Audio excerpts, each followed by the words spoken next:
Hello, আজকে আমাদের এই ভিডিওতে আপনাদেরকে স্বাগত।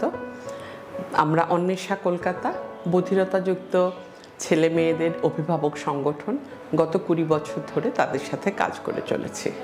নমস্কার, আমি সোমা ঘোষ। অন্বেষা কলকাতার জন্মলগ্ন থেকে আমি আছি। আমার একটি বধিরতাযুক্ত সন্তান আছে।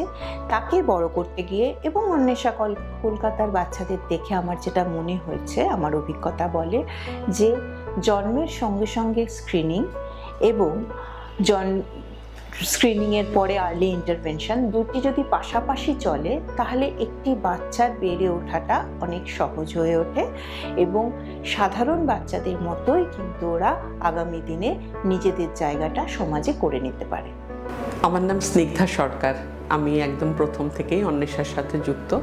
আপনারা শুনলেন যে শীঘ্র শনাক্তকরণ এবং ব্যবস্থা গ্রহণ কতখানি জরুরি।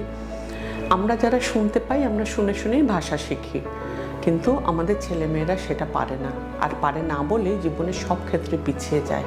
আর সেই কারণেই আমরা আপনাদের সবাইকে অনুরোধ করব যে খুব তাড়াতাড়ি কানের সমস্যাটা বুঝতে পারা এবং তার জন্য ব্যবস্থা গ্রহণ। এই কাজটা ভীষণ ভীষণ গুরুত্বপূর্ণ আমাদের বধিরতাযুক্ত শিশুদের জন্য। বাচ্চা জন্মাবার পরই হসপিটাল থেকে ছাড়া পাবার আগেই কানের পরীক্ষা করে নেওয়া খুব দরকার, কারণ একটি শিশু জন্মাবার পরই পরীক্ষা করে জানা যায় যে বাচ্চাটির শোনার অসুবিধা আছে কি নেই। যত শীঘ্র আমরা জানতে পারবো যে বাচ্চাটার শোনার অসুবিধা আছে বা নেই, সেই বিষয়ে ব্যবস্থা গ্রহণ করলে বাচ্চাটির একটা স্বাভাবিক জীবন দান করা অতি সহজ হবে। সেই জন্যে আমাদের প্রত্যেককে সচেতন হতে হবে যে আর্লি আইডেন্টিফিকেশন বা আর্লি ডিটেকশনের ওপরে। এই ভিডিওটা দেখার জন্য ধন্যবাদ।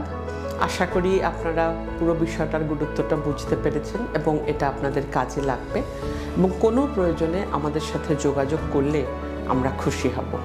নমস্কার।